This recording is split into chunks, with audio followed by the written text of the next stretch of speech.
Tugas saya untuk menyampaikan, bukan memaksa.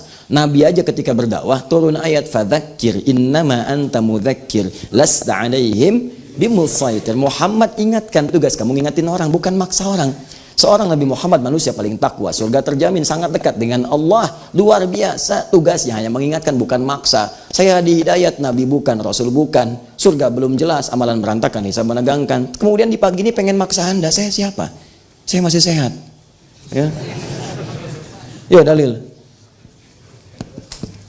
Ini kita bagi dua. Ini yang mengerjakan, ini kemudian yang tidak mengerjakan. Nah.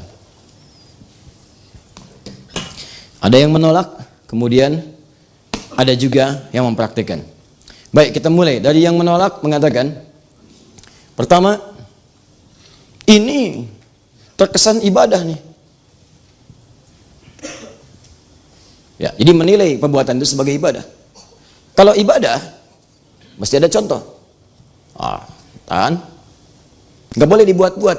Karena sesuatu yang dibuat-buat dalam ibadah itu bisa melahirkan yang disebut dengan bid'ah. Kalau sudah bid'ah, itu bisa dolalah. Kalau sudah dolalah, itu bisa finnar. Di antara dalilnya, turunkan misalnya hadis riwayat Abu Daud, nomor hadis 4301, 4301. Baik, mari kita lihat pelan-pelan misalnya. Fa inna asdaqal hadithi kitabullah wa khairu hadi hadi Muhammadin sallallahu alaihi wasallam. Ayyakum muhdatsatil qaul. Awas, fa inna kulla muhdatsatin bid'ah wa kullu bid'atin dhalalah. Sampai situ sebetulnya. Ada beberapa riwayat menambahkan, ada yang mengatakan ini syarah penjelasan saja. Wa kullu dhalalatin finnar wa kullu dhalalatin finnar. Jadi setiap yang tersesat berpeluang masuk neraka. Bagian terakhir ini sebetulnya bukan bagian dari inti hadisnya. Hanya beberapa mengatakan ini ada tambahan, ini ada tafsir masuk ke situ. Persis seperti kalimat Ibnu Adam, idza mata Ibnu Adam, padahal di hadisnya bukan Ibnu Adam, di hadisnya insan, idza mata al-insan atau idza mata al-abdu. Demikian di hadis riwayat Muslim 9 lafaz. Cuma kemudian disyarah oleh para ulama, wa yuqsadu bil insan Ibnu Adam, yang dimaksud dengan insan semua anak cucu Adam. Maka populer ungkapan idza mata Ibnu Adam. Paham? Oke, teruskan. Ini contohnya enggak ada. Baik ya, ini berpeluang menjadi bid'ah. Sampai kita bahas dulu ya. Awas, hati-hati, jangan marah dulu. Kemudian teruskan ke bawahnya. Nah, ini nggak boleh diada-adakan. Yang ketiga, kalau ini baik, nah keluar kaidah. Kalau ini baik, tentu orang dulu sudah mengerjakan sebelumnya. Pernah dengar ungkapan ini? Jadi ada ini ungkapan baru nih. Nanti saya berikan pandangan. Ya, ini saya berikan pandangan. Ini ungkapan baru yang tidak pernah ditemukan di kitab fikih manapun. Ya, kalau baik, tentu dipraktekkan oleh orang sebelumnya. Oleh generasi sebelumnya, Baik, ini diantara dalil-dalilnya. Jelas sampai sini? Baik, makanya ketika ada orang misalnya muncul, siap nih maulid, mau bikin ini, mau bikin itu dan sebagainya, mau ngaji ini itu, dikatakan, nggak bisa, itu bid'ah. Singkat aja bid'ah. Kenapa bid'ah? Turunkan. Ini terlihat seperti ibadah, ini nggak ada contohnya. Ya, ini masuk pada sesuatu yang dibuat-buat, dan kalau itu baik pasti dipraktekkan oleh generasi sebelumnya. Nah, kemudian itu dijawab oleh orang-orang yang melakukannya, mempraktekannya, bahkan dengan jawaban-jawaban juga yang didetilkan sampai dengan dalil-dalilnya. Di antara orang kontemporer yang menjawab itu ada namanya Al-Habib Sayyid Alawi Al-Maliki. Ya, beliau tinggal di Mekah, wafat juga di Mekah, di antara cucu keturunan Nabi SAW. Menulis kitab namanya Mafahim Yajibu an Tusahhah. Lihat di halaman 309 sampai dengan 321. Ya, saya qadar Allah nggak ke bawah tuh, padahal sudah saya siapkan, kalau nggak ke bawah. Itu saya punya, kemudian kitab ini juga saya punya, yang lain saya punya. Saya tuh mau saya praktekkan mau enggak, yang penting saya baca dulu, saya lihat. Kita hargai orang berpendapat seperti apa. Baca, jangan sampai kita berargumen tapi tidak punya dalil-dalil. Wah, sampaikan aja. Bid'ah bagaimana? Pokoknya bid'ah lah. Nggak bisa begitu. Harus ada turunan. Ya, harus ada turunan seperti apa, dalilnya apa. Dengar dulu, baca, teliti. Kalau sudah mengerti, silahkan simpulkan. Yang penting ada paham referensinya. Ya, mafahim yajibu an tusahhah. Diturunkan oleh beliau. Pertama, ini ibadah, bukan.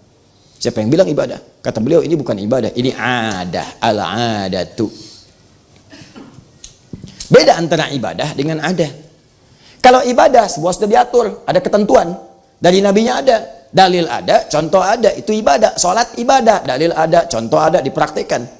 Kalau ada, itu bagian dari tradisi.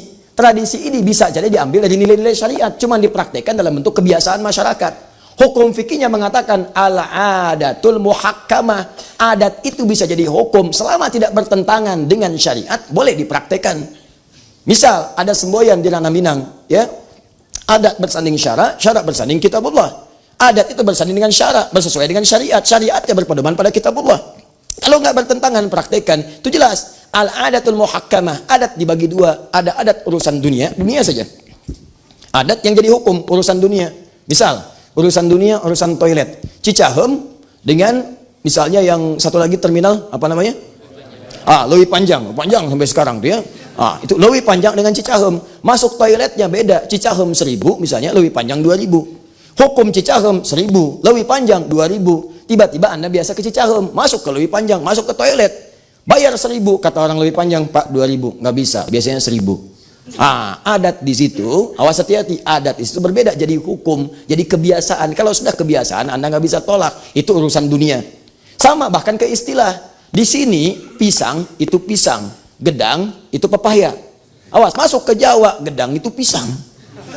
Awas, jangan itu sayur. Silakan. Oh, monggo niki, ini nasinya loh ya. Niki jangan dimakan. Niki jangan dimakan. Nasi aja dimakan, sayurnya enggak. Kenapa niki jangan dimakan? Kan jangan tuh sayur. Ya. Paham? Itu adat namanya. Ada kebiasaan-kebiasaan. Nah, hukum fikih mengatakan urf itu, adat itu kalau masuk pada urusan-urusan terkait dengan praktek-praktek penjelasan atau praktikal nilai-nilai syariat, dipraktekkan dalam adat sepanjang tidak bertentangan dengan syariat, boleh. Dari mana hukumnya? Nggak usah ambil sekarang, ambil masa jahiliyah. Di jahiliyah ada dua adat. Adat pertama misal saat tawaf. Tawafnya apa? Buka pakaian semua. Tawaf sambil tepuk tangan, sambil siul-siul. Itu nggak usah dipraktekkan. Nggak usah karena bertentangan dengan syariat. Sudah membuka aurat, sudah siul-siul nggak jelas dan sebagainya, nggak ada maknanya. Maka itu tinggalkan. Makanya kalau ada kebiasaan-kebiasaan tradisi yang bertentangan dengan syariat, jangan terlampau kreatif, tinggalkan. Yang kedua, ada adat mereka sejak jahiliyah untuk menghormati orang tua yang baru punya anak pertama. Maka dihormati dengan panggilan abu, dilekatkan nama anak pertamanya. Misal, Nabi Muhammad SAW melahirkan anak pertama namanya Al-Qasim. Maka dihormati takrim namanya Abul Qasim. Pamannya, ada yang dikenal dengan, pernah dengar nama ini, Imran, pernah dengar? Abdul Manaf, paman Nabi. Kalau Abu Talib, nah Abu Talib itu aslinya Imran. Ada yang mengatakan Abdul Manaf. Anak pertamanya namanya Talib. Kemudian ada Ja'far. Kemudian ada Ali. Karena anak pertama namanya Talib, maka dikenal dengan Abu Talib. Nah, itu banyak turunan ke bawah untuk sebagai menghargai orang-orang yang baru melahirkan dan baru punya anak pertama. Takrim.